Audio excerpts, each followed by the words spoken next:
you're a horrible teammate, all you care about is travel ball. Just in it for the money. This mindset is not just a sports mindset, it's a life mindset.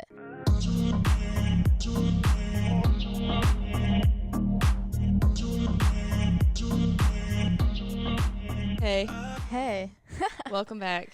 Welcome back to Grounded and Growing. I'm a little tired this morning, I'm not even gonna lie, because usually we film this at night, but no, we are filming this in the morning this time, so just a heads up. 8 a.m. on the weekend. We are dedicated. Yes, we are dedicated to getting this episode to you guys to give you the most value possible.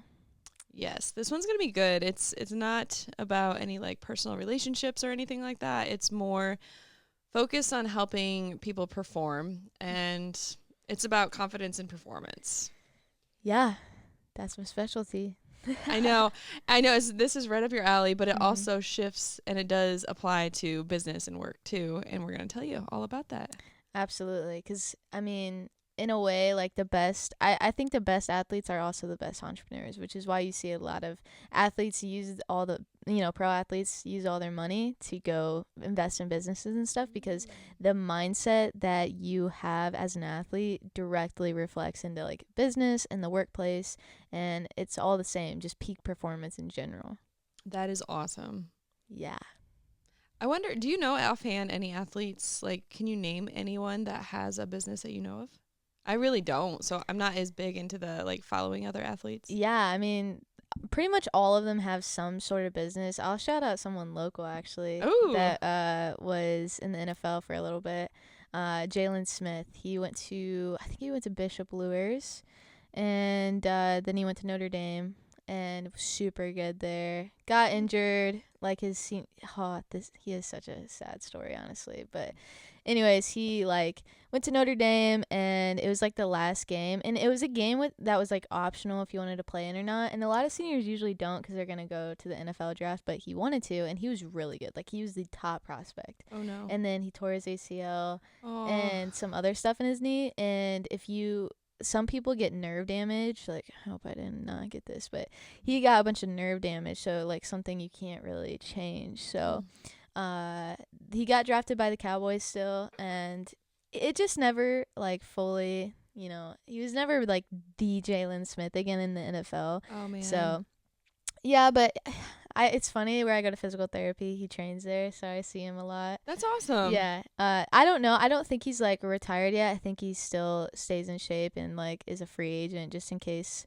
somebody ever calls him, but I don't think he's been on an NFL team in a while. But yeah, he invests into like a lot of businesses. I think he's actually opening up either a restaurant or a cafe or some sort, like in Fort Wayne soon, or a bar. I don't know, something of that like vibe. I don't know what it is though, but yeah, and he also like has invested in a lot of other businesses as well. So that's a local example, but yeah, pretty much every athlete you can think of has some sort of business.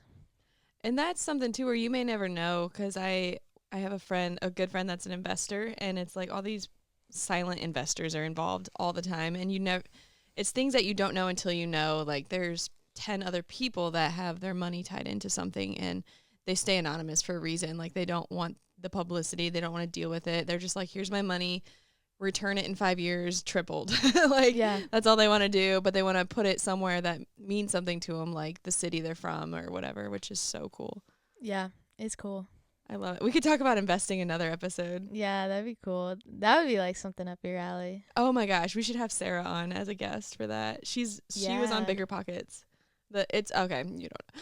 I'm a total real estate nerd. It's like one of the best real estate investing podcasts in America. That's awesome. Mm-hmm. That's awesome, bro. And it's a good one if you're curious about that kind of stuff. You have no idea where to start. They like break it down.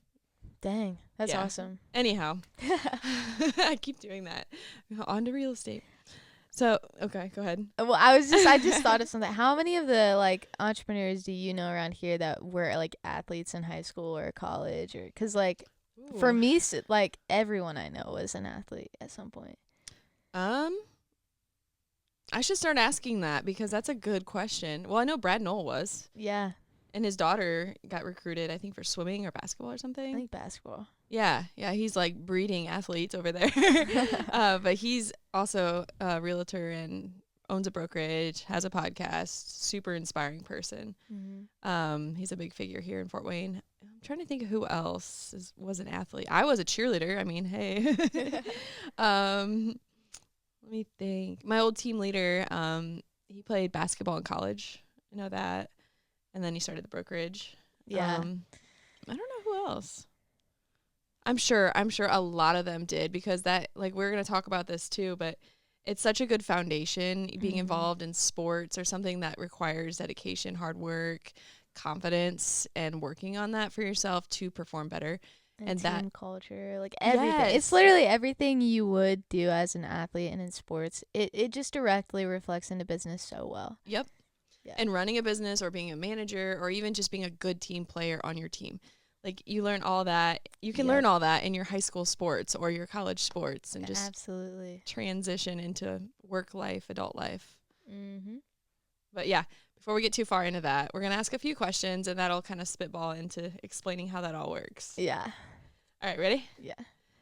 All right, so what is the best way to build lasting confidence as an athlete that you think?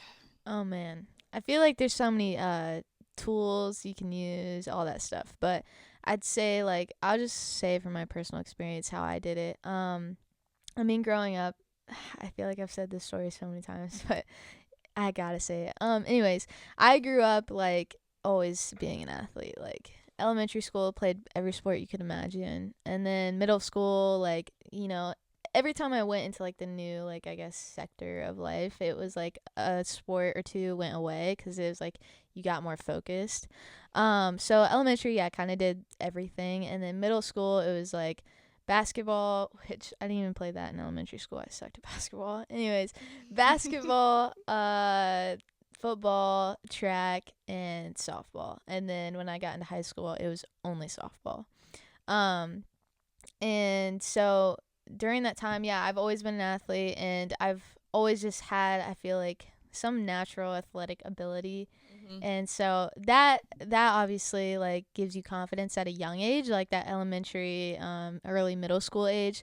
When you just have natural talent, that's your confidence. But once you start, you know, teenage years, that you can't depend on talent anymore, because one, people are getting more skilled, older. Like, you can't just depend on that anymore. And people are actually working to get to their skill, not just, like, living on that natural talent. So people are gonna start passing you, and people are hitting puberty, all that stuff. So if you were once the tallest, you know, whatever, somebody's gonna freaking grow way taller than you, and you can't depend on that skill anymore. So that's one thing. And then the second thing is just, like, I completely lost my train of thought, dude. I'm so tired right now. Oh my gosh. Good morning. Oh man. Okay. Anyways, second thought is just getting into personal growth in general. That's what I did. So like, I was very confident just based off natural talent, and then once I, you know, it was actually a coach. I don't like to blame people, but I'd say that was a lot of it. It was my high school coach, like my freshman year. I'd done all the travel sports, and again, I always had this natural talent. I was always winning the MVP awards, like always getting all these things. Like, I was just good. Like, so you kind of, like, when you've always been that good and you go into high school, you're like, oh, this is gonna be easy. Like, you know, I'm just gonna be good, like I always am. Too confident, maybe. Yeah. And then freshman year, you know, softball tryouts, whatever, like, I didn't train for that. Like, I didn't do anything. I just thought, and also, like, at the time, like, you know, you have the optional open gyms, all that stuff. I went to maybe, like, half of them when I didn't know, like, they're not actually optional. You need to go to every single one of them. Oh my gosh. Yeah. You were a slacker. Yeah, I was. I'm surprised. Well, like, just like freshman year, I didn't know the importance. And it wasn't like I wasn't doing anything. I was going to travel practices or something like that. And so, yeah, I wasn't just not doing anything. Gotcha. It was like I had an alternative, and I thought that was more important, which in my eyes, this is a debate, which is actually a lot of people on my TikTok are freaking arguing in the comments about this. It depends how you look at it. I mean, travel, if it depends on your goal. If your goal is to get to college, travel is going to be the most important thing, because that's where the college recruiters go. That's where you're going to get their eyes on you.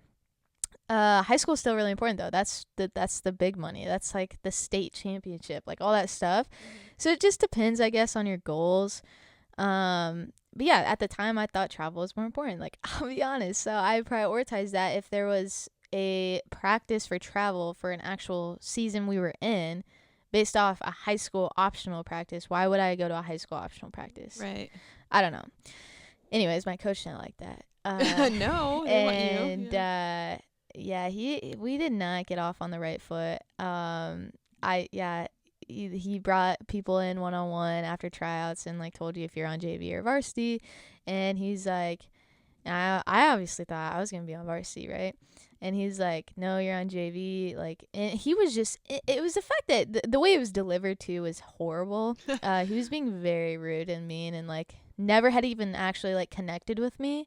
So it was just like, okay, you don't even know who I am, and you're like yelling in my face right now. Wow. So he like, yeah, I was like, you're a horrible teammate. All you care about is travel ball, like blah, blah, blah, blah, blah. Just like, I don't even remember all of it, but that was like the two parts I remember. And I was just like, dude, what? Like, okay, thanks for giving me feedback on what I can work on. Like, that didn't happen. He literally, it was more like he just did it because he didn't like me. But I guess, again, everything happens for a reason, because that, helped me to, grow into a better person and better teammate, I guess. And then I didn't even have this season because, like, right after tryouts was when COVID happened and lockdown happened. So I didn't have my freshman year.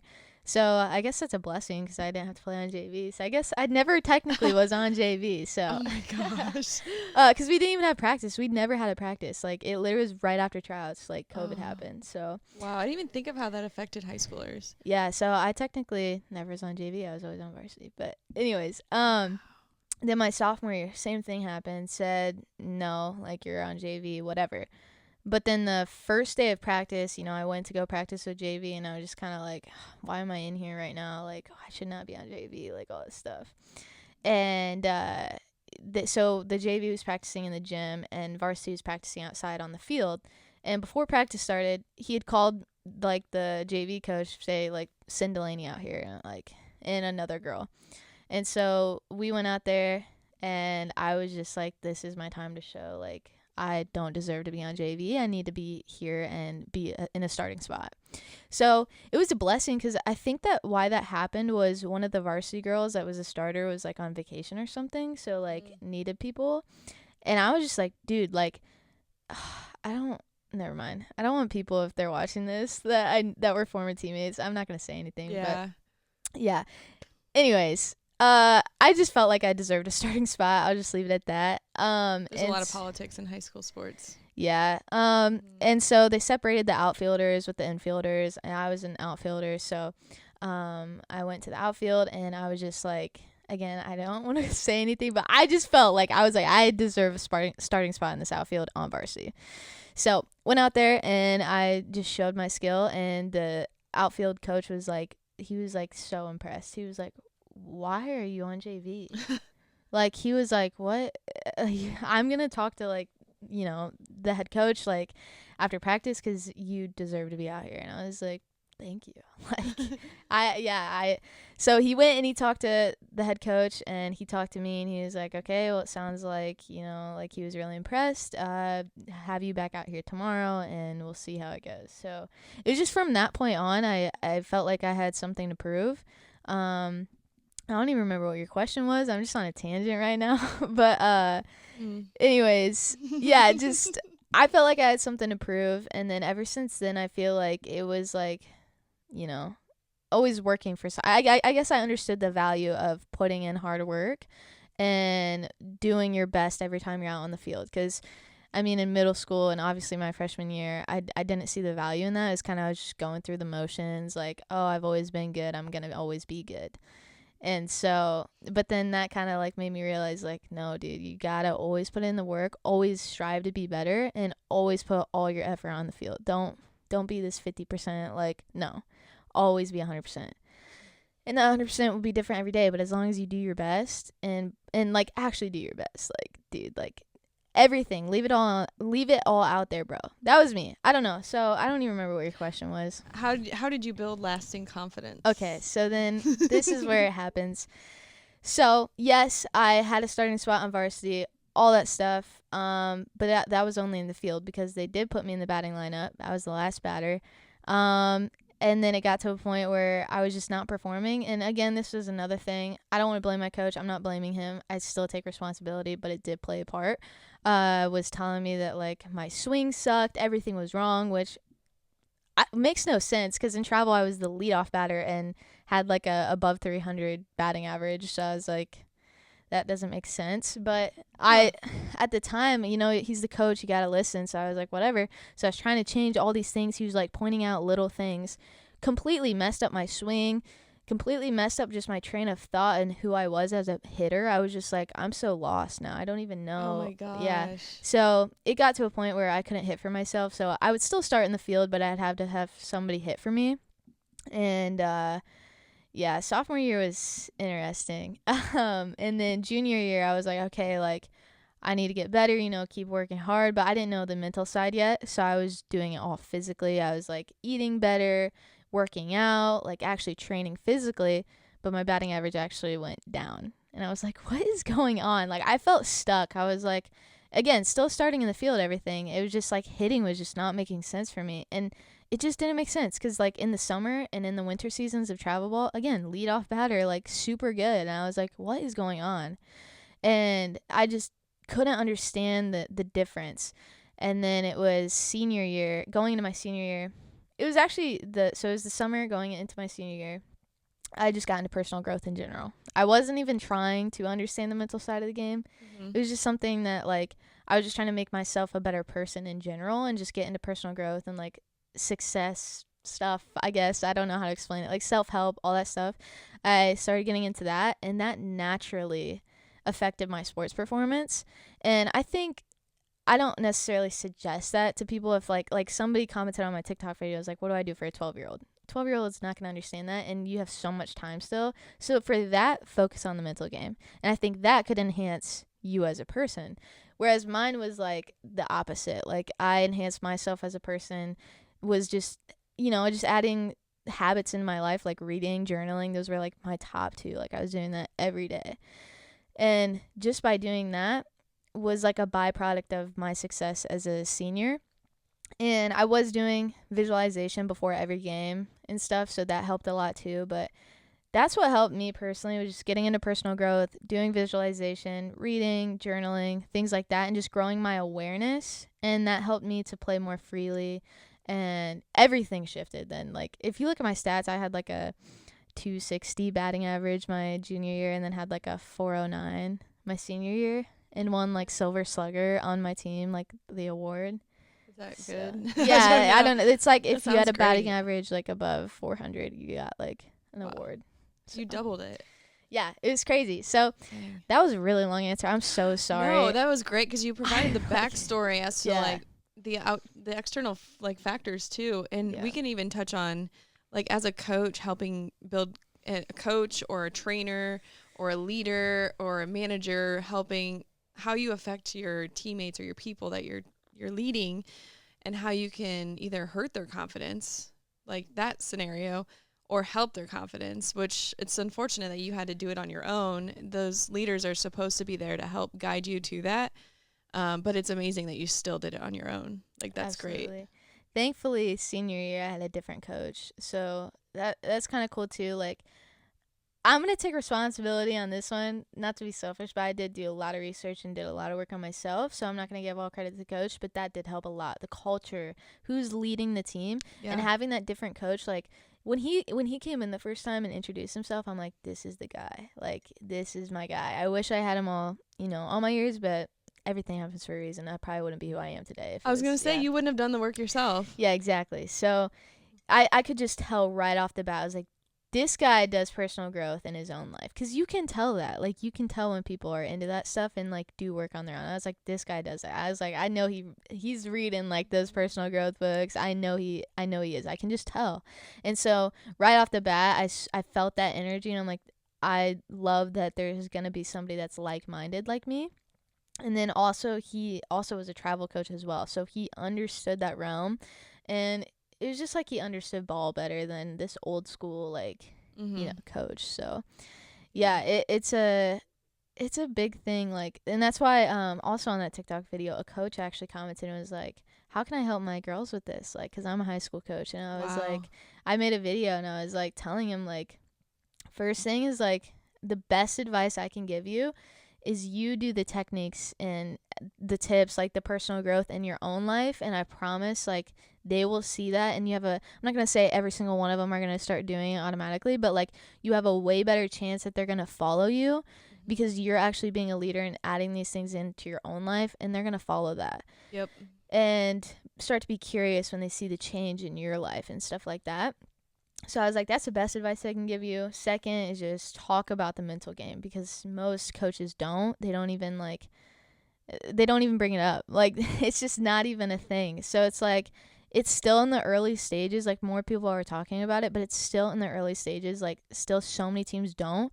So if you do it, you're, one, setting your girls up for life. Like, well, I guess any player, not just girls, but sorry, I'm talking from a softball perspective. But setting your girls up for life, because again, like we were saying, like, this mindset is not just a sports mindset, it's a life mindset. And then, so that's one thing. And then secondly is, like, no other teams really are doing this, so you're always going to have a slight edge over your competition. Yeah. Well, that too, and switching it to apply to some of the listeners that are more in the business realm and not the athlete side. If you're a leader or you're a manager or you're a business owner or you run a team or whatever, you can't tell people to do something that you're not doing yourself. Yep. It's so It's so fake. facts. Like, Yeah. I didn't realize the first time I heard that, which I've always known that, but I heard Dakota say, and I was like, bro, that's so true, because, Lead like, by example. I notice it via my own leaders. Like, it's like, Mm-hmm. dude, I don't respect you if you're saying you're gonna do something and then you're not, or you're telling other people that you're doing these things, but I know you're not. It's like, dude, no, why would I ever want to follow you, like, or do the things you're telling me to do? Like, I don't want to. Like, 'cause Yeah. yeah. And like in the past, I've worked for someone who it's like you think they're in it for some reason and you find out that they're not and they're just in it for the money and just want to. I've worked for multiple people like this and I've had a lot of different careers, as I've said in one of the episodes, and I've tried everything I've ever wanted to do, honestly. So I have a lot of random experiences, but I've worked for a lot of crazy people on that note. And I've seen a lot of crazy stuff, and I've seen leaders who are completely just make money, work hard, make money. It's like, okay, but if we were happier, we'd make more money. We would do better. We would feel excited to come into work. We would be way more productive if we had confidence, back to the title of the episode, if we had confidence in what we were doing and we were getting good feedback to improve, to build that confidence, which is key for athletes and business, and you're actually making progress towards getting better, then you get more confidence naturally, then you perform better. It's just a known fact. Like, it's science.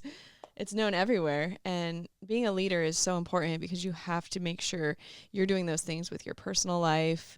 Like, as I'm preparing to start a team, I'm thinking about these things and I'm like, okay, what do people see and what's actually true about me? Like, they're seeing me. I started a women's group for all the real estate women in Fort Wayne. I love it. My friend Shelby's helping. We collaborated. We're like, hey, you should meet this person. Hey, you should meet that person. I was like, why don't we have a meetup and meet these people? Like, you're telling me this, lender girl is awesome. I need to meet her. She's just inspiring. And I'm telling you, my other realtor friend is super cool. She's a mom. She's been through it. And like, she's someone to talk to about those things you're going through. Let's all meet up. And so, like, starting things like that with pure intentions, people are noticing it. And it's making me a better person. Like, being around better people and surrounding myself with women who want the same thing. And not only women, I mean, I have some amazing leaders at my brokerage. Like, the reason I joined Coldwell was Tony. He was just contagiously awesome. Mm-hmm. Like, I ran into him randomly when I was looking to switch and to make a move with my business. And I was just like, yeah, like, this guy, you can tell he works on himself. He reads the books. He does the work. He's been in the industry 15 years. He knows his stuff, and he's just nice. He's just a good person, and that is just you're attracted to want to work with someone like that. Mm-hmm. And that's what I am, like, all about. I'm like, that's what I am too, and I need to, like, make it known and let people know that I want to help them, and the ones I'm finding want to help me, and It's just blowing up so fast, and it's so amazing. And Yeah. our industry here is just awesome. I know I talk about it all the time, but it's wild. People actually want to help their peers succeed. And they're not like, no, I want all the clients to myself. They're like, here, this will help you find more clients what you're looking for. And like, it makes sense because if I have a house for sale, I'm probably, odds are, not going to be the one to bring a buyer to it. It's just the statistics. It's another agent. And so expanding your circle of other agents helps bring attention to everything you're doing. And if your friend agent from wherever brokerage lists something, you're like, oh, shoot, I have someone. I saw that post. Let me ask her a few questions and see if this could be a fit for that person that's looking in a month. You know, it's just like, it's crazy. I'm actually making a video on Monday about all this networking. Let's go. No, I can't wait. I love that mindset because in an industry like that, it's either you got the sleazeballs who are always trying to screw you over, or your mindset of like, let's help each other out. But Yeah. there's two things I want to say. Sorry. So no, you're fine. No, you're good. So first thing that I forgot to say is that if you're not confident or you're feeling super nervous in games, that's because you didn't prepare enough. That's your fault. Ooh. And so I think the biggest thing is confidence comes from evidence. It comes from the work you've done, the work you've prepared to do. And the reason you're so nervous is because you don't know what to expect. And something Kobe Bryant always did, and bro was a beast. Like, I'm not saying you need to be Kobe Bryant. Bro got like 3 to 4 hours of sleep every single night of his career. Yikes. And grinded and didn't have any friends or anything because of that. I'm not saying to go balls to the wall like that, but like he trained his mind the same amount of time he trained his body, and he would visualize a whole entire game in his mind before it happened. He'd visualize every possible outcome that could happen, like a certain step that the defender could make, which would allow him to make a certain shot, like things like that. He would literally visualize every single outcome so that nothing was a surprise, and so that he would know how he would respond to that situation. So that's something you guys need to do if you really care about, your performance and stuff, is to visualize every single outcome that could happen and visualize how you're going to respond to that, and then nothing's a surprise. It's like what's going to happen. You know how you can respond to this situation, how you can perform in that situation. So, and then the second thing I was going to say is that's so funny you bring that up, the networking and stuff, because like when I was doing a video reply to the parent of a 12-year-old of like what helped you was I said like 3 things that helped me, and one of the things was, and I said probably the biggest thing was networking in the community, because my sophomore year and beginning of junior year, I mean, like we know my story by now, not in a good friend group, and got kicked out of that friend group. And then at that point had like no friends, had nobody that like was like-minded like me. And it was just like, I mean, I live in a small town in high school, and like to even figure out personal growth in high school, again, like nobody really does that. So it's like, how do I even connect with anybody? And that's where the importance of like an online community came. And if the parents listening to this like, oh, an online community, that's scary, it's not freaking scary, bro. Like your kid's gonna be fine, I promise. Like as long as like you like, it's fine. Like my parents never had any controls on my phone or anything. I never like got into anything like that. It was a freaking just like people that I still talk to today that are like lifelong friendships, like because like a small town, you only have like a certain amount of like, thinking space, mental space, like beliefs, like they only go so far. And so to get in a community, like an online community, when I think it was my junior year, that helped me so much, because like just watching all these people succeed and know like what was possible. Like, I mean, these were high schoolers as well, or like college people, like nobody older than that, nobody like younger. Actually, I think the youngest might have been like a 13-year-old, like crazy. And just like people from all over the world, like succeeding and seeing what's possible, that really helped me like expand my belief system. And since I was kind of still younger, like that is more malleable, I guess, like for you to like, it's more like if you were to do that like at 30 or something, like your belief, like your beliefs are pretty set at that age, so it's like harder to break through. It's still possible, obviously, just way harder. And so to get into that in high school was like amazing for me, because like that set me up for where I am now, like the belief system. And so just seeing people like succeeding all around the world, and then being around, even though I wasn't in a physical space around them, just connecting with them on group calls and texting them every day, and just connecting with people that actually thought the way that I did, and people that could hold me accountable to the goals that I set for myself, was so helpful. And that's why like I'm striving to build that for athletes specifically. And yeah, because that was probably the biggest thing that helped me, was just being around, again, not in a physical space, but just like connecting with people of that same like-mindedness. And that goes to show it doesn't matter where you are, what you do, who you're surrounded by. There's no excuse. You can find people to help you. You can find people to talk to. Well, how did you find that community? Like, what would someone that's watching this, how would they find that for their kid or for themselves? Absolutely. So the first book I read actually that got me into personal growth was called Belong. I recommend everybody read that. It's super easy to read. It's very like colorful, and like it has exercises. It's just a beautiful book. I love it. And it's divided into two parts. So the first part's learning about yourself, who you are, what you value, all that stuff. Again, I did this all in high school. Gosh, bro, it is so early right now. I'm like literally like freaking like drink your coffee. Gosh. Okay, yeah, let me get a drink. Anyways, so the first part is like learning about yourself, what you value, and that's what, what I was talking about of like personal growth. That was like the first part of that book. And then the second part was finding your community. And when I got to that part, I was like, I don't know how to do that, because again, my belief system was still at that small town, like I don't have anybody, like whatever.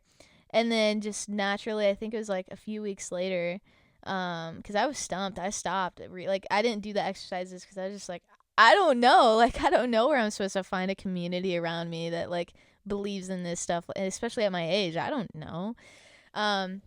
And then Alex Sedlak, who I always freaking shout out on this someday podcast. We'll have him on this. Literally.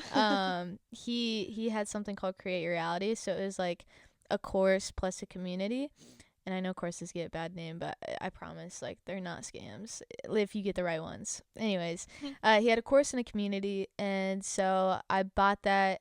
I saved up all my tour money. I didn't have a job. Especially as an athlete, it's really hard to have a job because it's all year round. So I didn't have a job at this time. I got a job later on. But anyways, all the money I had was, like, chore money. Just doing stuff for my dad around the house. And I saved that up. And then, I also did this is how I got the money, actually. So it was, like, partly chore money, and then it was partly... So half of it was chore money, half of it was from this video project. I was in like a class at another school for like video, and me and this one girl who always partnered up got asked to do like the Chamber of Commerce video. What? And we got paid $500, so we split it. So I got $250, she got $250. That's amazing. Yeah, so we just did a video project, and that happened. And then like the course and community stuff was $250, and then like to get one call with Alex was another $250. So I spent $500, and I did that and was in the community and all that stuff. So I guess find the right content is what I would say, because I guarantee the people that you're watching have some sort of community built, because that's a really common thing. If not, I would search up Facebook groups maybe, but that's more probably your age range. Yeah, I was going to say that's something I'm doing. But it's at least something. And then, but yeah, I would just watch the content creators you're watching, and once you like get somebody that you know, like, and trust, then look into what they offer, because I guarantee they offer something, and I guarantee, they got a community for you. And look around. I mean, I grew up in a really, really small town too. Probably, I think we had 1,200 people in our town. It's probably very similar to yours. Yeah, I think mine's like 3,000. Oh. What? No, I mean, like, that was... Ours was half that, I think. That's crazy. I'm pretty sure... I'll have to look it up now, but... Farm town, dude. Yeah, farm town. My roots. But even if you look around your surroundings and, like, pay attention. Say you're a high school student in a small town, and you're like, nobody thinks like this. Nobody, da-da-da. Stop for a minute and, like, look around and pay attention to how people conduct their lives, like your teachers. And then look around at the other coaches, and then pay attention to, like, if you know your friend's dad owns a business. I've heard stories of people, what book was it? Rich Dad, Poor Dad. where the kid interviews and talks to his friend's dad who owns a business, ends up working for him and like being his intern, and then that's how his whole life changes. He goes from his dad's poor and will always be poor because of his mindset, and he learns from the rich kid's dad who is abundant and working on multiple streams of income and all these things. And so he notices, he's like, I don't want to live like this. So he looks around and he finds out, hey, my friend's dad does well. What does he do for work? And he asks the questions, and the dad is like overjoyed to share. I listened to the Audible version, and it's hilarious. They get all excited when they really describe this part. But oh my gosh. Yeah, they're like, he was overjoyed to like share his work experiences with his son's friend. Like, what? You want to know what I do for work? That's so cool.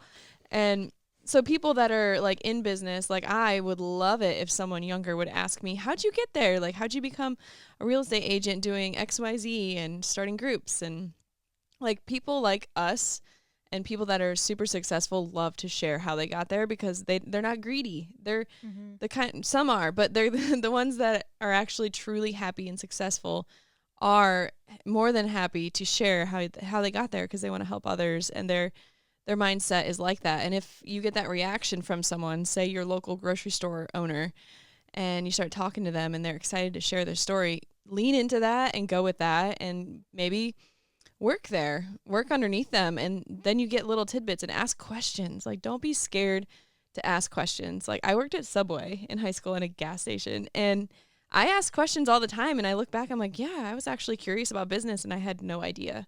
So I was like, oh, you own one here? You own one in the town next door? Oh, you own 3? You franchise it? How's that work? What's that mean? Yeah, exactly. I literally asked those questions when I was 15. That's crazy. Yeah, I ended up training people when I was 16. That's awesome. Yeah. At Subway. I mean, come on. Something I'll say is, okay, wait, before we get into that, do you remember when Subway, actually, I think I've asked you this before, but I'm going to ask you again for the podcast. $5 footlong. No, do you remember when freaking Subway had the sugar cookies that were iced? Yeah, I used to do them. I made them. Were those not the best cookies ever? Dude, I swear those are better than Cookie Cottage iced sugar cookies by far. Yeah. But nobody remembers them. I'm glad you at least remember them. I made them. Because nobody remembers them. And like if you search up pictures, they don't come up. It's like a Mandela effect. I'm like, what? Were these not real? Like I know they were real. Yeah. I sugared them. Anyways, gosh, I miss those cookies. They're so good. Anyways, what was I was like eating the raw cookie dough that like well, I love Subway chocolate chip cookie dough. Yeah, that like fell apart. I was like, oh, this one's broken. I literally love Subway cookies better than like any other cookie. But anyways, okay, back to what we were talking about. What I will say is, seek and you shall find. What you're looking for, you will find. Like, so if you're always looking for the problem and the negative, that's what you're gonna find. That's what you're gonna see. Because there's 2 sides to every story, to every fact. Like. And if you're looking for the positive, if you're looking for those people, I promise you're going to find them. Because, like, again, when I first got into it, like, right fresh, I was like, oh, nobody's like this, whatever, blah, blah, blah. And that was my mindset. Guess what I found? Nobody. And then when I started expanding my mindset and realizing, like, all that stuff, that's when I found the community. That's when I realized, that's why when my coach came in, I was able to see that and like the way he spoke and his energy. He didn't straight up say, oh, yep, I'm into mindset and personal growth. That's not why. It was his energy and like how he portrayed himself. And I was able to see like, this is a guy that like I would like. And that allowed me to like be able to, after practice, talk to him one-on-one and just like, you know, pick his brain about things and just like, because like if you have mentors like that in your life, utilize it, because one, they love it and like to talk about their story and help you, I guarantee. And if they don't, they're probably fake anyways. They probably don't actually have all these things that you think. Yeah. And then secondly was like, and then another thing was like a teacher that I used to have when he worked at my school. I didn't realize it, but after he left, like, because, you know, after they leave, you can, like, follow them on social media and you won't get in trouble and stuff. I have a couple friends, like, teacher friends. He was posting, like, all the books that I read, and I was, like, slid up, and I was like, dude, like, I want to read this book, like, whatever. And we just, like, had conversations, and it was, like, I promise these people are around you. Like, maybe not a lot, I understand, but there's at least one. There's at least somebody in your grade, somebody a grade below you, above you, teachers, coaches. There's got to be somebody in there. You just got to look for it. We had a teacher, my English teacher, that would randomly bust out the guitar and like sing song lessons. It That's was cool. so funny. He ended up being he moved to another school to be a principal down the road, but I found out later my sister was at a different school and he was her principal. I was like, "Wait, he was my English and speech teacher and we played like Whose Line Is It in speech class." Dang. It was so fun, but it was improv and it helped build confidence because he literally like threw you on the spot in front of the class like, "All right, now do this," for the improv and made it a game, made it fun. And I don't know how much into personal growth he was, but that was a really good way to build confidence before we had to give our final speech in front of the whole school. So it was like, yeah, like we're throwing you into the sharks in front of the class right off the get-go, and then you got to get comfortable being in front of people and build that confidence up and like practice what you're going to talk about, because if you practice it, you do the reps, you're way more confident to perform. Absolutely. We'll get to that because I know that I know, right? that was like a thing that we're going to go into. But that just made me think of another teacher Oh, that no. I had my senior year when I did have all this experience and stuff. Never mind, not senior year, junior year. Sorry, she retired senior year. And then I had a horrible English teacher senior year. But anyways, junior year, when I was kind of into this stuff, it was English class. So, you kind of talk about communications and like culture, stuff like that. And so with that mindset, I spoke up a lot more, and she really respected that. I was like, dang, you're wise, like whatever. Ooh. And that's the teacher I go out to coffee with once a month. So just like, again, another person that is a mentor in my life that aligns with what I believe in. So I promise people are there to support you. You just got to look for those people and practice and reps. Yeah, We got to go into that. Let's go into that. I kind of already said it, spoke to it, but confidence comes from evidence. It comes from the work you put in. Yeah, and it's not just some feeling. It's something that's already inside you. You just got to bring it out. And I feel like a lot of that comes through doing the work. And it's doing the physical work. It's doing the mental work. It's not just like, I'm not telling you need to be in the gym 40 hours a week. I'm not saying that. Like, that's crazy. But do the mental work. Like, because that's not, like, people overlook that. That's still work, I promise. Even you think that meditating and visualization, since you're not actually moving or doing anything, you're not doing anything. But I promise you're doing probably more than you are with the physical side. There's actually a study that like with a basketball team, they took one group and told them to shoot free throws for an hour each day, and they took another group, told them to shoot free throws, and so do 30 minutes of free throws, 30 minutes of mental work. And the group that did the mental work and the physical work was way more successful than the person that just did the physical, or the people that just did the physical work. That is insane, because it's not all muscle memory. There's so much more to it. Yeah, and like there's also studies like when you're in visualization and stuff, like, and you're thinking about doing all these things and like enhancing all your physical senses, like oh my gosh, bro. Seeing, hearing, feeling, all the things that you want to feel, in the future. When you're visualizing that, your muscles will twitch, like if you look at it like as if you're actually doing it. So yeah, you could honestly just live on visualization. Manifesting. Bro. Yeah. Well, I'm actually reading right now Ninja Selling. It is amazing. Tony gave it to me. It's what we shape our whole foundation. I can't think either. Our whole foundation. Guys, it's so early for us. For how it's early to talk about this early stuff. to talk. Like, it's not I'm early. always up early. Yeah, I'm always up early too, but it's early to talk to people. Usually I'm just up by myself on my laptop, but to talk same. to you guys fluently is really hard right now, so I'm sorry. And to pull references for me is always hard, so right now it's really hard. I know. I hope you can comprehend what I'm saying right now. Well, I'm reading the Ninja Selling, and highly, highly recommend. It's like $15 on Amazon. You should get it. If you're in any type of sales marketing job, it's awesome. I have another friend reading that right now. She Yeah. just posted it on her story, and I was like, oh, Tristan's reading that right now. Yeah, I'm slow at reading because time. But yeah, and it has you like write things down and stuff too. It's interactive. It's amazing. And they do a training. I missed this year's, but they do usually an annual training. And it's like the guy, Peter Parnig, is like the guy that does it, and he is around the Midwest. Ooh, that's cool. Yeah, amazing. But anyways, so I'm reading that, and I was looking at, gosh, you said something and it sparked. I was like, wait, we went over that in the book the other day.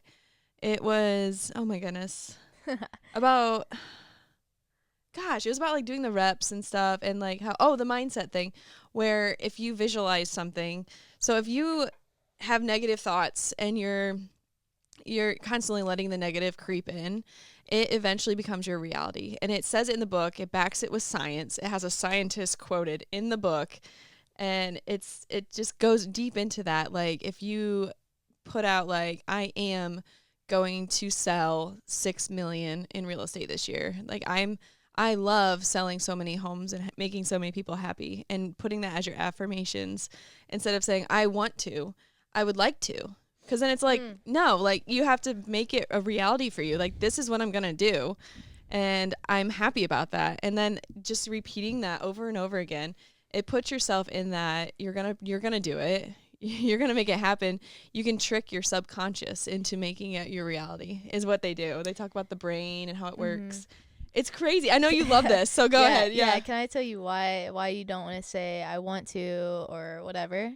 Yes, please. Okay, so it's because the time is always now. Like there's never, tomorrow is not a thing. It's always today. When things are happening, it's always now. It's always today. So in your brain, when you're saying I want to do this thing, it's always moving. So like, oh, I'm going to do it tomorrow. And then tomorrow comes. But then tomorrow still means tomorrow. So it's never going to happen because everything's always now. That's why the present moment's so important. So that's why when you're saying affirmations, you always want to say it in the present tense. So like for that, like I don't know how many houses you said, but I have sold blah, blah, blah houses rather than I'm going to sell blah, blah, blah houses, because it's always pushing it out. And that's why you always want to say your affirmations in present tense as if you already have that thing. Yeah, because it tricks your brain into actually doing it. And then you're not like, there's no out. Like, it's happening. I am doing that. I'm doing the things right now to make that happen. Yeah, because the subconscious mind does not know the difference between imagination and reality, which is why affirmations and visualization is so important, because when you're telling yourself these things, it's there. So it has 2 prime directives, which I've said this in a future or past episode. Gosh, bro. Oh my god. You're quoting the book right now, though. This is amazing. You're right on. I need a second. You need to read this book. All right. You've already read it, it seems like. Oh my gosh, bro. Okay, what was I even saying? Affirmations and talking in the present. We're never doing a morning episode again. I'm so sorry, guys. Oh, man. We're doing great, though. Yeah, so, gosh, I don't even remember what I was saying. You can trick your subconscious mind, and you can... I forgot where you're going with it too. Let me just re-say everything. So your subconscious mind does not know the difference between reality and imagination, which is why affirmations and visualization is so important, because when you're telling yourself these things, 2 prime directives, there we go, because it's there to prove you right and help you survive. So your subconscious mind, it makes your heart beat, helps you breathe, whatever. We don't have to think about these things. And it also means, when it's saying to help you survive, also means an embarrassment thing too, like for public speaking for a lot of people, like when you get that feeling of like fight or flight, like, oh my gosh, like I'm freaking out right now, that's because your body's like thinks you're actually dying, and it's trying to help you survive and like get off this stage right now. Second thing is to help prove you right. So anything you're telling yourself, because your subconscious mind is always listening, it's never not. So that's why you have to be really mindful of what you're saying to yourself, and kind of what other people are saying to you as well. But when you're saying these things, these affirmations in the present tense, as if you already know it, it's there to prove you right. So what's it going to do? It's going to get to work on the thing that you're saying. And then it also, like, visualization is so important, because it doesn't know the difference between what's real and what's not. Like, so if you're visualizing an outcome, a future that you want to have, and you're doing it in such great detail, it doesn't know that that's not real. So when that thing actually happens, it's most likely, I'm not saying it's going to happen exactly how you visualized it, but it's going to have a way, like, better effect on how that reality shapes out. And it's so funny.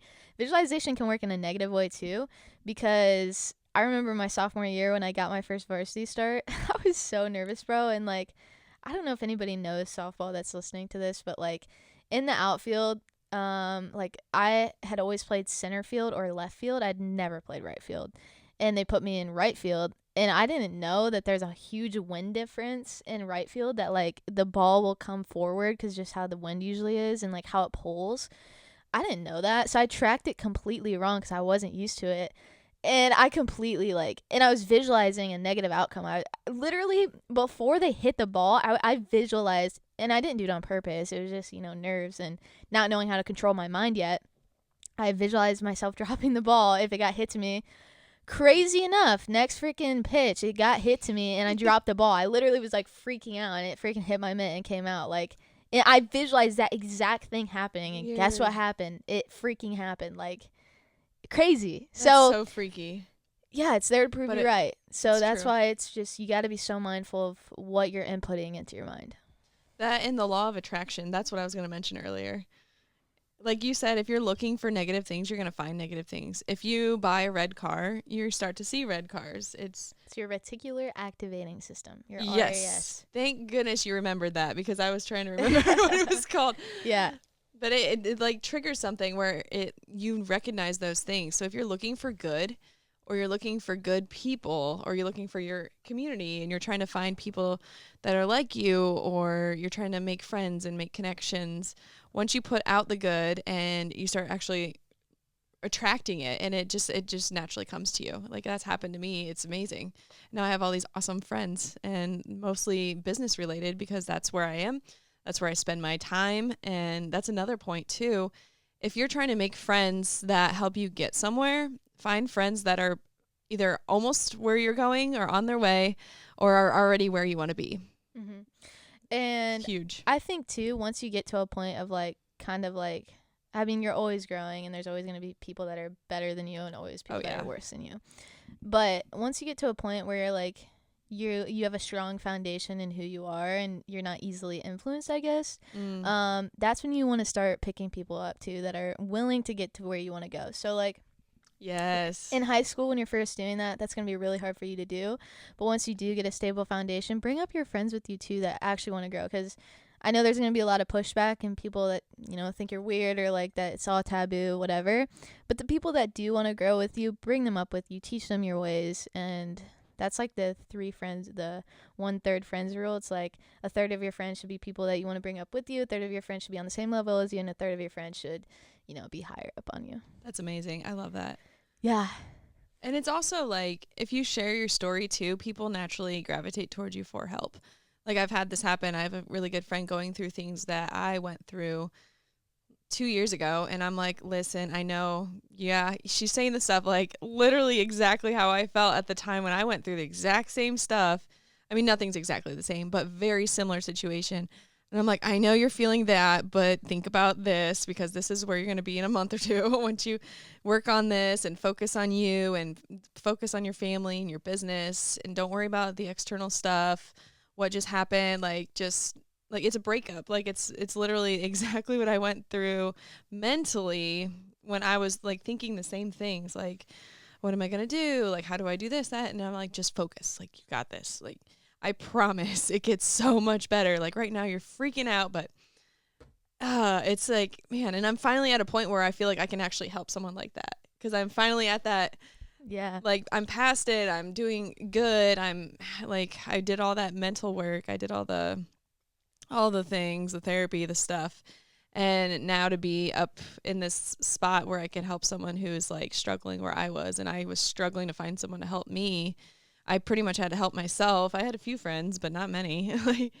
And they didn't understand. I mean, a lot of them had never been through it. So it's hard. It's so hard to relate. So if you're struggling with something and someone's been through it, if you are struggling with a divorce or a breakup, and oh, so-and-so went through that and they're doing great now, talk to them, reach out to them. Don't be scared.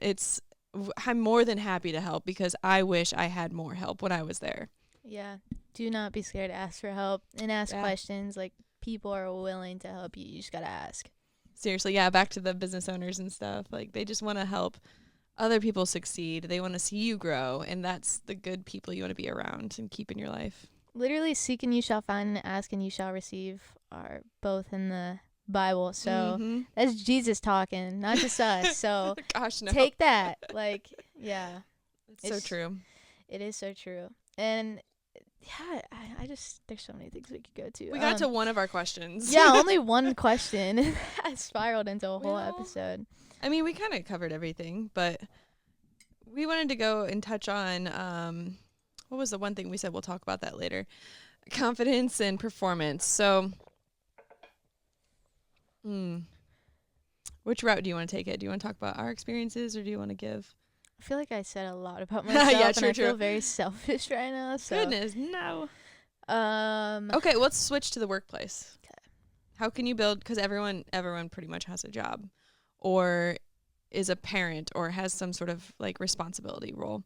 So how can you build confidence to help yourself at work or in your business? Ooh, repetitions, working on yourself, mindset, all the things we've said. I mean, Yeah, doing the work. Again, this is how it happened for me, so I'm sure it'll happen for a lot of other people. Just get into personal growth and just work on yourself, and everything around you will change. That's why Michael Jackson said, you want to make the world a better place, take a look at yourself and make a change. And that's what everybody else says too. Like, he's not the only one. Everybody says start with yourself if you want to make a change. So it's like, yeah, do that. And I promise you, things around you will change. And if they don't change, you'll realize I need to get out of here. Yes. Yeah. Oh my gosh. Yes. And if you are not willing to take responsibility, you're not going to get anywhere. I mean, oh my gosh. Yeah. Let's talk go about down that. That is a huge thing. I'll talk about it for the athletes. You can talk about it for the workplace. Take responsibility, dude. Oh my gosh. That was another thing on my freaking TikTok video that like kind of blew up. So many parents just like, oh no, it's because the pitchers are worse in high school. That's why my daughter can't hit. Blah blah blah blah blah. It's the umps because they always call bad strikes. Just completely blaming everybody. It's like, dude, when are you gonna start taking responsibility and stop being a victim to your situations? Because that was like the most common comment I got on that video. So I had to make a video about it, and I was like, dude, you are giving your power away when you're like blaming other people, because when you're blaming them, it gives them the power to, you know, make the change or like change your circumstances, which they're not going to do. So it's like, if you take responsibility, be like, okay, I played some part in this situation, even if you really think it's somebody else's fault, it happened like for some reason to you, because you played some part in it at least. Like, even if it's very little, you got to find that part. And so just take responsibility, and that keeps the power in your hands, because if you take responsibility for the situation, you have the power to change the situation. And that has a lot to do with confidence and performance, both of them. Because yeah, if you're just always blaming your coaches or blaming your teammates or blaming the umps, like, you're never gonna get better, bro, and you're not gonna have any confidence. Whereas if you're like, okay, what did that last at bat teach me if you struck out? Like, what did I do? Okay, I did this. I was looking for, I wasn't looking for my perfect pitch, all that stuff. Like, then you can start asking yourself questions and realizing, okay, that's where I went wrong. Now I can apply that to the next at bat. Now you're getting better. And that helps with your confidence, because again, it's just keeping the power in your hands, and that gives you confidence because you're like, I'm the one that holds the power, nobody else. Like, I get to control my own situation. And that's just so freeing, and just helps you play more confidently. And obviously, when you're taking responsibility too, that's when you get to realize, okay, what am I doing wrong? What do I need to fix? Not what other people need to fix. So then you can actually fix those things, and then you can perform better. I have so many comments on that to relate that to my situations in my, like, in the work area. So yeah, if you're not taking responsibility in the workforce or in like your adult personal life, for example, you're in a relationship and it's not going well, you're being treated poorly, or like things are happening where you're just not happy. You're just not happy in a relationship, say. You continually say, oh, it's my partner. Oh, it's my partner. Oh, it's my partner. Like, no, you are staying. If you choose to stay, you are choosing that situation in all things. If you're pointing the finger at somebody else, there's 3 fingers pointing back at you, bro. I guarantee it's you. And again, even if you really don't think it is, actually sit down and ask yourself, okay, what did I play in this situation? And you're going to be like, oh, shit. Like, yeah, I actually did play a huge part in that. Yeah. Oh, I see why they reacted like that, because I said it in this way. Just like, dude. If you stay, you're choosing it, though. Like, if you're at a job you hate. Yeah. Where the manager's crap, the work's crap, the blah, blah, blah's crap, the pay's not good. then choose something else. Don't complain about other things happen. It's happening to me. No, you're letting it happen to you. What you're not changing, you're choosing. Exactly. Yeah, we've said that. It's so it's so true. And I know it is hard to switch, to leave a partner, to leave a job, but start looking for the option. Start laying out a path. Start the therapy. Start the conversation. Hey, are you unhappy too? Can we work on this? Like, is this something that we can fix? Let's talk about it. Don't just sit there quietly and be miserable. I've seen so many married couples do that, and it's so sad, and it breaks my heart. It's like, yeah, you may be compatible still. You may have a chance to fix it, and you're wasting more years when you can work on it, do the awkward and so like uncomfortable work together. And that's what people are scared of, is the awkwardness, that being honest. They're terrified. But I would rather like do that crap. I'm so like passionate about this. Like, do the work, get uncomfortable in all areas, and then you can change the entire course of your life and live a happier life 30 days later, and then you're good. Like, why wouldn't you put that chance to be happy out there for yourself? I mean, it's scary. It is terrifying. I've done it. Just freaking do it. Like, if you're thinking about bringing up a topic with a partner because you're unhappy or something they did just is haunting you and like you just don't want, just do it. Save yourself time. Like, get it over with. You could either really repair the relationship and live way happier and feel more vulnerable and open with each other, or you decide, okay, we're not working, let's work towards splitting up or whatever. Unfortunately, it happens. It's sad. It's terrible. It happens. And if it's unforgivable and they're not willing to work on it with you, then yeah, you should probably leave. And as far as work goes, I get so heated about this because I have so many people in my life that go through these things. If you're at a job where you absolutely hate it, you're miserable, and you've done the thought process where, okay, what we talked about, can I find something here that aligns with my values? And can I focus on that and improve it? Can I talk to my manager about, hey, this isn't working well. I'm not being productive. I don't feel like I'm doing anything worthwhile here.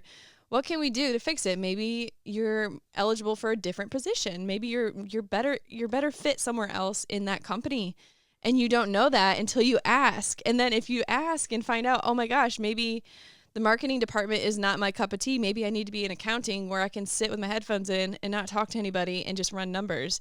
And literally not talking about you. Literally, I thought I was like so marketing, and I was like, no, I think I'd rather just sit with my headphones and run numbers, bro. That was definitely a reference to you. Yep. She caught it. But seriously, like, not everyone wants to talk to people all day. Like, I'm crazy for wanting that. So, and it does burn you out over time too. So things change, and it's like, well, maybe I was good at this for 5 years and now I need a change, and I don't necessarily want to just quit a job and start over. So what else can we do? Is there another opportunity in the company to even start a new department? Like, just asking those questions and being polite about it, but talking respectfully to your manager, your boss, whatever. And then if you're still like, no, like, I just absolutely hate what we're doing here, start a side hustle. Figure out what it is that's going to make you happy, or start the job hunt and like get it going before you quit. like having something lined up will make the stress way easier. And like, I've done this before. I was in a job, I was just sitting at a desk, the buyer job, great pay, great people to work with, hated the actual job.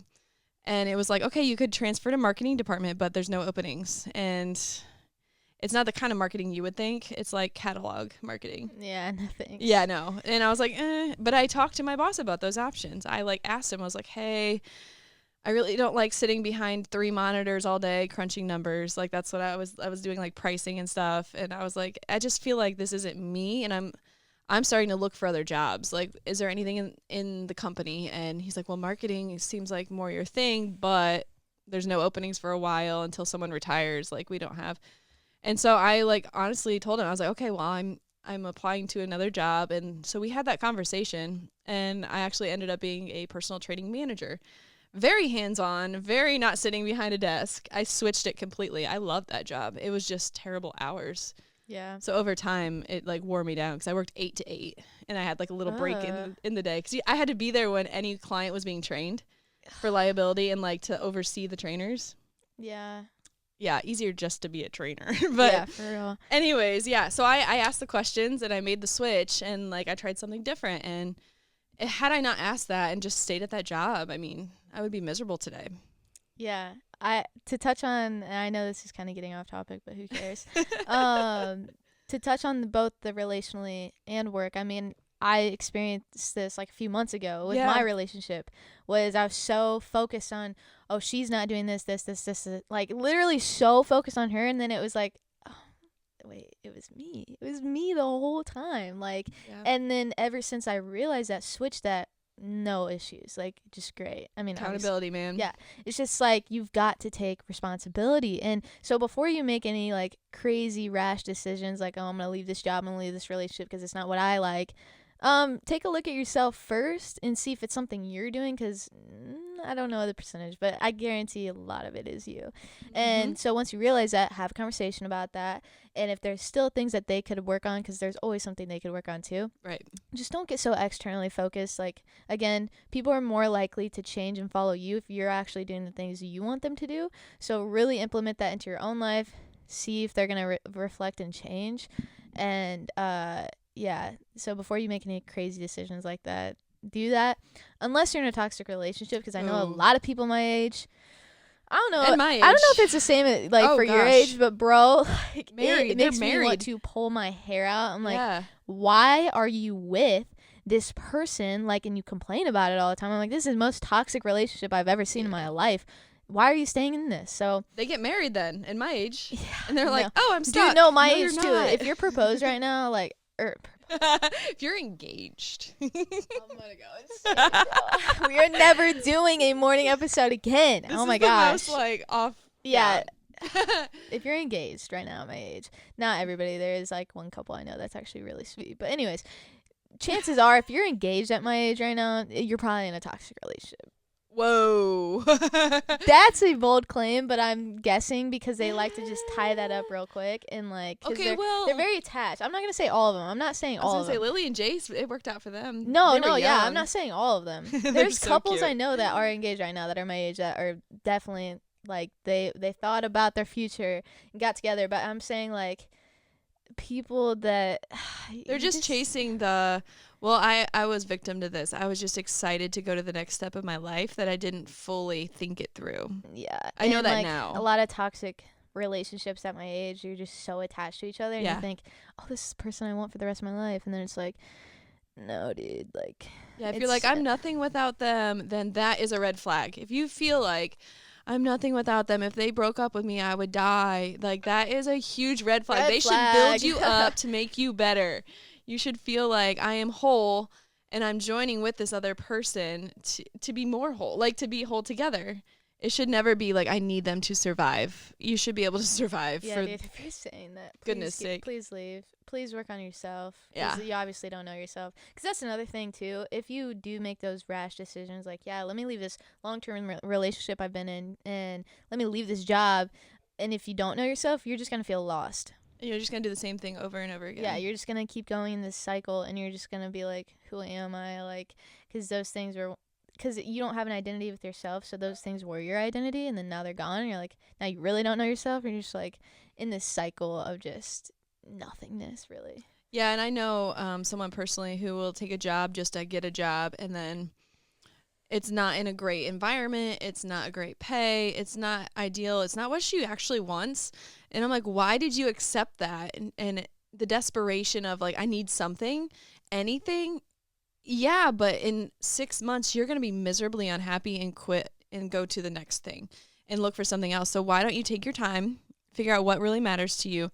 Okay, so you want a good schedule. So you want to be able to see your family. You want, a decent pay, but you're not too worried about like certain little things, but you do want to have a good vacation package because you want to actually live your life.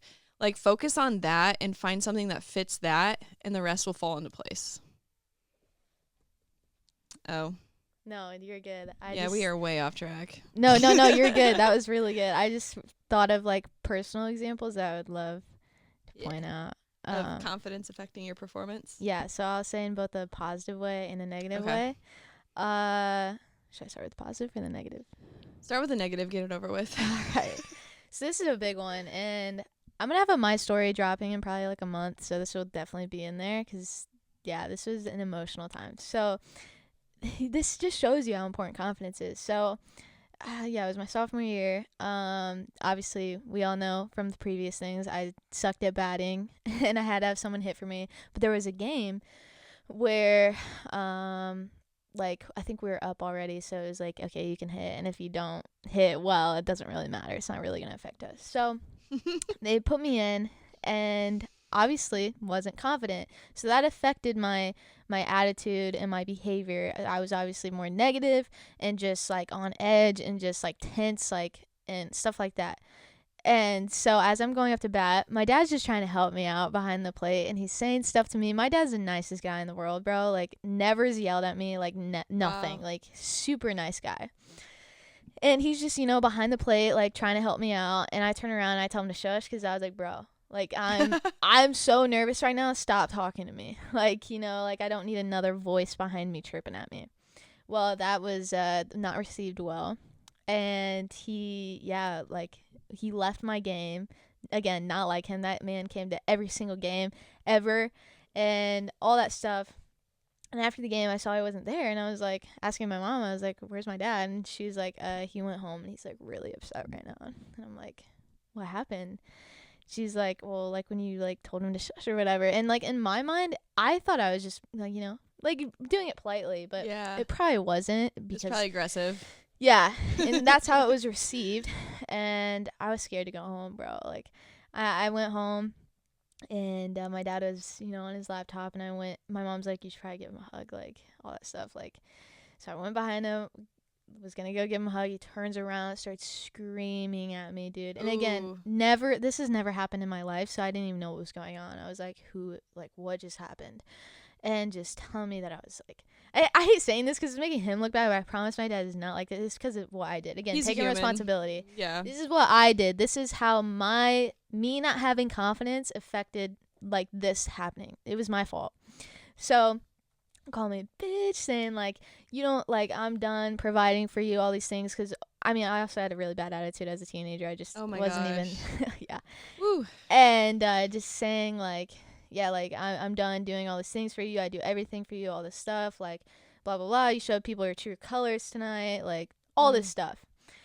And I just was like distraught, and I just bawled. Like, I was still in my game uniform, still had eye black on, like, and I was just on my bedroom floor just like bawling because I just was like, what just happened? Like, my dad doesn't want me, like, all this stuff. Aw. And so that's a way that it, you know, not having confidence can negatively affect your life. I'm not saying it's going to go to that extreme, but that's just an example of, like, if you're not confident and all that stuff, like, it really does affect every aspect of your life. Because when I was confident in myself and knew who I was, that affected not only my sports performance, but my relationships. Like, my relationship with my dad was the best ever, like, after that. My relationship with my friends, like, I actually found people who were like-minded. Like, every aspect of my life changed once I found myself and built confidence. And then my senior year, like, I don't know how many times I did, but I won like the Playmaker Award like at least 5 times.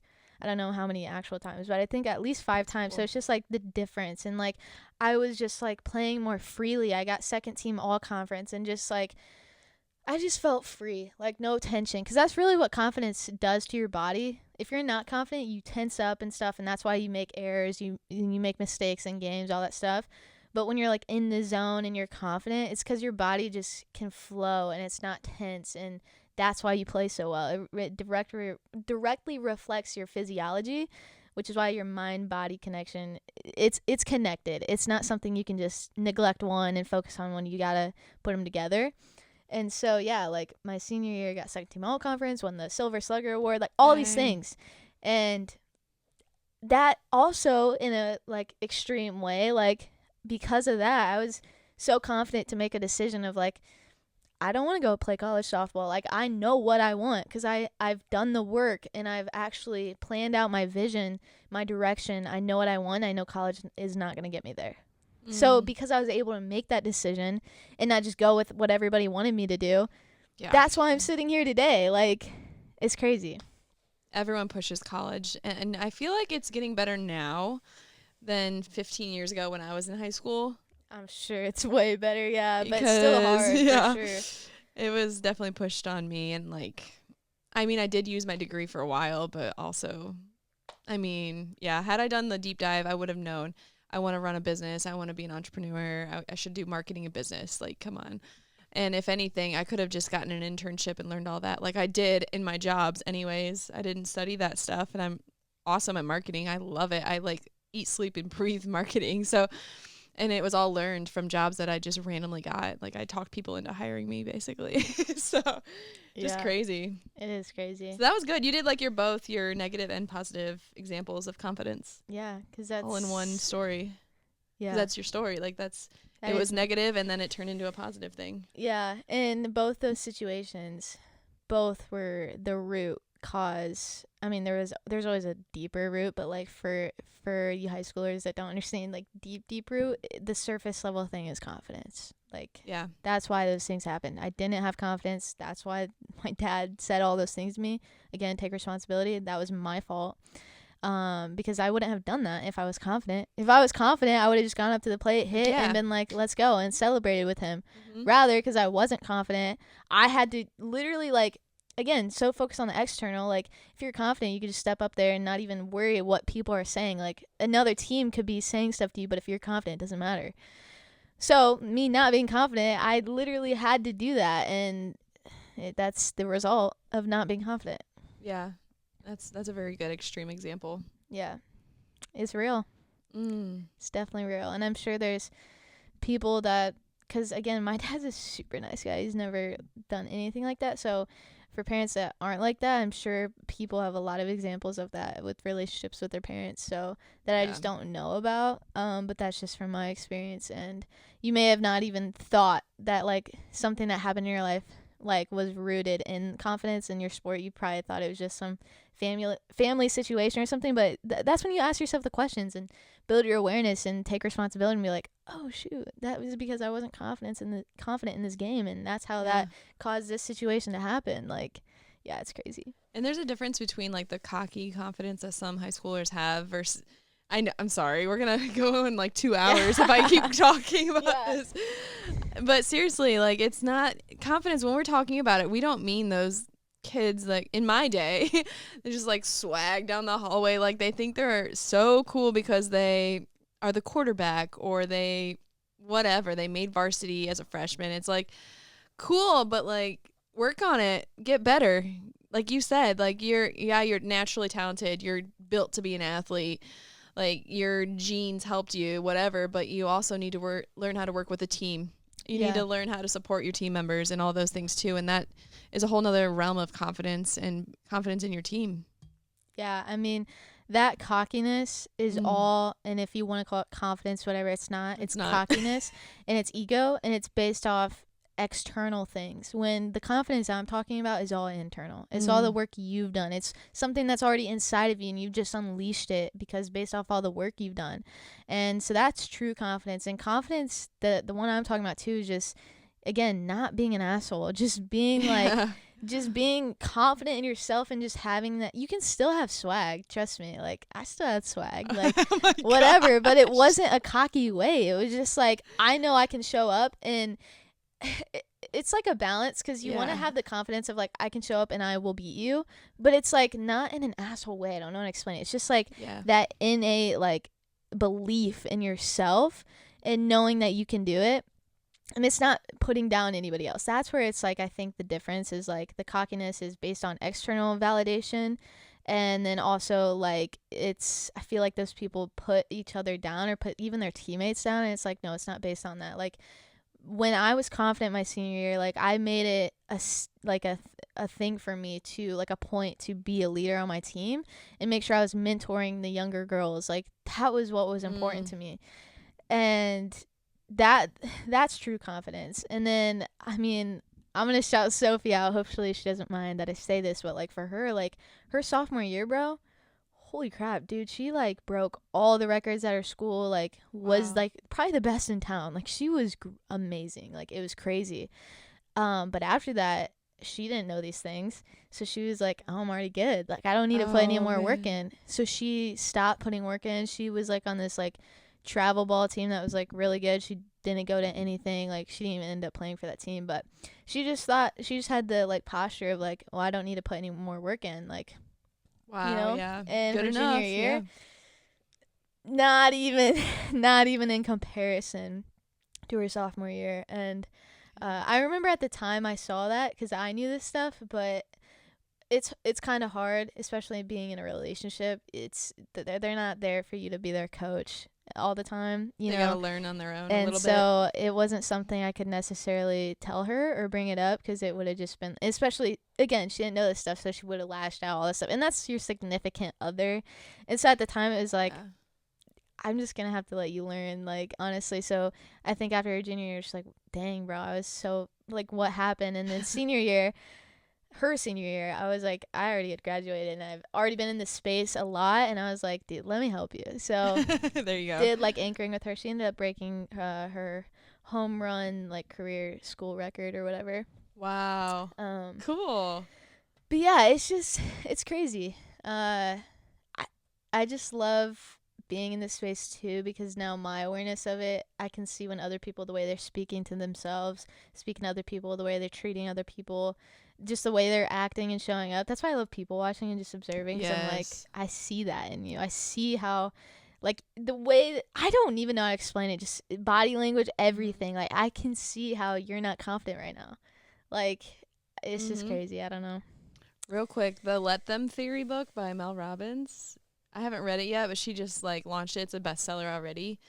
Dang. And she's the podcast I always reference. Yeah. It's basically, and I've listened to her talk about the book and what it's about. It's basically about letting people, like, do you. Like, you do what you're going to do, and I'll see, like, how you behave, how you act. I'm not going to force you into, I don't do this. I don't sleep in on Saturdays. I get up and I go for a run. I do that. You should do this. You should do that because I want you to improve so badly because I love you so much. But you have to let them figure that out. Like, you can guide them to it and encourage it and be like, well, I'm going to go for a run if you want to come. But, like, don't force things on people because they then resent you. Yep, we just talked about this. I just told a parent this exact thing, like, in that video. I was like, if you have to force your kid or prod them to do these things, they're going to resent you, and they're not even going to get the benefits of these things because all they see is you forcing them to do something that they don't want to do. And so they're not even going to have the belief in the thing that even is supposed to work, and they're just going to resent you. And I said that's why the best advice is just for you to do it, and then you have a better chance of them being curious of what you're doing, seeing your results, and then they kind of follow your lead. And if they don't end up doing it, again, let them. Because I think now hearing that, I think that's my parents' parenting style, was just let them. I was never controlled. I was never I was never, my parents were not strict at all. And look at where I'm at. Like, I ended up fine. Like, it's a balance. I'm not saying, like, again, I said this in another episode too. It's not like the other polar opposite of, like, I'm just gonna let you go party and do all these things. It's not that. They trusted you. It's just that trust, and let them learn. Like, you will learn more from making the mistakes and failing and figuring out yourself rather than somebody, like, lecturing you and telling you to do these things, because you won't understand the why. You've got to, like, experience it in a way.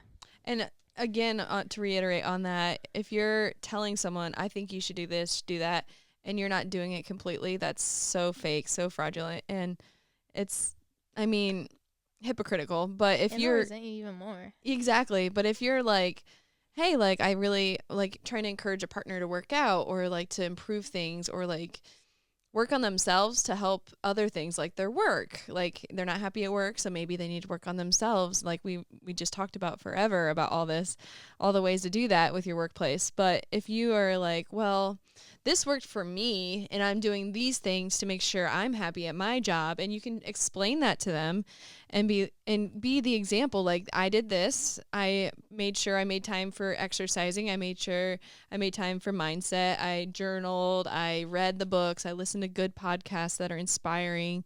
I don't just let junk come into my brain every night with Netflix. Like, just like leading and maybe pointing out some things that you did that helped you can be proof to them, like, oh, that's why you love your job and you're happy when you go to work. And like, it's not because your job is better. It's because you make it better. You're making that atmosphere. You're the person that's showing up. And if you're showing up in a good way, good things will happen. I could literally do a freaking 4-hour episode on just I was going to say we should wrap it up. just on the subconscious mind alone. Yeah. Because what you just said is like what you consume is what you become. Yep. And that's so true. Because our subconscious mind is working so hard to keep us alive. It does not have time to filter out what's negative and what's positive. So both things are coming in. It's your job to filter it out because your subconscious mind won't do that. So it's taking in everything. That's why I say it's always listening. It's your job to control what you're consuming. And okay, everything in life, you're not going to always be consuming something positive. That's false. But like, do your best job to make sure what you're consuming is benefiting you. And like for you high school athletes, college athletes, whatever, like, why are you not taking your time to consume like pro player interviews? Why are you not taking your time to listen to podcasts? Why are you not taking your time doing that? Rather, you're scrolling on TikTok, and I know it's not. Ooh. I know majority of your TikTok feeds are not personal growth. I know it's just brain rot stuff, probably about toxic relationships or just like celebrity things that are going on that don't even matter, or just like, for some reason, I don't know why, this is like on a lot of people's Instagram reels and TikTok feeds, is like fighting and stuff, like what? Just like street fights, like, and I get it's entertaining and your brain's like, I've never seen that. Whatever, but like, no, bro, that stuff is, and this could be a whole nother episode. I know, right? We could. Oh, porn's a big one too. Like, Ooh, I know a lot of you are dealing with that, and it's so gross. Yeah, that can. Let's do that. Let's do like things like toxic and bad habits and breaking them. Let's do a whole episode on that. Yeah, we can do that. That'd be a good one. That's another one. I'll just leave it at that. Yeah. Control. It's not good for you. Like, it's not realistic. No, it's so stupid. And that's just, it's. Yeah. Y'all need to find Jesus. Yeah, and it's sad too. Like, I mean, to. a lot of high school athletes, like, even if they do have Jesus, it's just, it's like a hard thing. But yeah. Well, do you want me to give an example and then we can wrap it up? Yeah, go do a work example or Confidence. business example. Oh, an example of when confidence affected my performance. Yeah. Good and bad. I'll do like a general thing. So I wasn't very confident in high school, but I think senior year I was getting there, and then freshman year of college I had a lot of confidence, and that's when I did like the modeling stuff, and I started to actually I took classes like modeling and acting classes when I was in college on the side of college. And then I got involved, I met people through that, and then I did a fashion show, and I started to do I did a little bit of runway stuff, which is, I don't know how I did it. I just literally black out. I'm wearing heels and wedding dresses on this runway and walking in a straight line. And if you see, I'm clumsy. If you've known me, it's just insane. You get in that zone and you just go. So I trained and I did that. So my confidence was really high. I was yeah, this is awesome. I'm modeling clothes and gowns and stuff. It's so fun. And then I did photo shoots, and the confidence built up by practicing with photographers for free. And then I slowly started to get paid. And so I built it up with reps, and that's how I built that confidence up. And okay, I know how to pose now. I know how to do these things and make these angles work. And I loved it. I loved the art of photography anyways. And I took photography in high school and worked for a photographer now. And I just love how it all works and ties together. So I built the confidence based on doing my research, doing my practice, whatever. And then when I got into my bad relationship of I think it was 7 total years together, my marriage, and how it slowly became toxic. It started out great, slowly became toxic, like I've told you guys, and not good. But I slowly lost that confidence that I got from those I don't want to say 5 years of doing all those things, 4 or 5 years, and loving life and being just super outgoing and fun and whatever. And it just slowly started to go away, and I didn't notice it at first. And so that's a good example of where confidence went away because of factors going on there, and I let it happen, and I stayed, and I put up with it, and I didn't point it out. I was too scared to say something. And so I let it just slowly trickle away, and I had to completely rebuild all my confidence up after that ended, which it's built up times 10. But also, it was a lot of work. So like I said, like saying something and standing up for yourself is so important if you're in that bad environment or like it's just not working out. It's just clashing. You have to say something before it gets too bad to where you've lost your confidence now. You don't know who you are and you have to completely start from scratch. You can do it though, regardless. It's possible, but that's my example of like losing confidence and like performance at work. I wasn't happy at my job.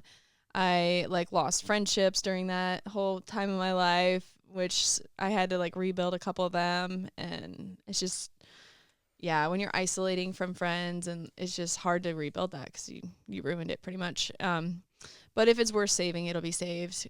So I've had a few saved, thank goodness. And yeah, so that's like a really dramatic but general example of like, okay, I lost confidence and then my whole performance in life was not good. And then I built it back up and now performance is like, it's just awesome. Like I'm feeling good. I'm doing good. I'm, being surrounded by these people that I mentioned, like meeting awesome new friends, and this community is just so great. And it took all that work and 15 years of that roller coaster. So it doesn't always come easy for everybody. And if you're stuck in the hard part, don't feel bad. Like you're not stuck.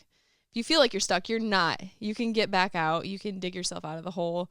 You can do the work. You just got to literally look at yourself like, I'm letting this happen.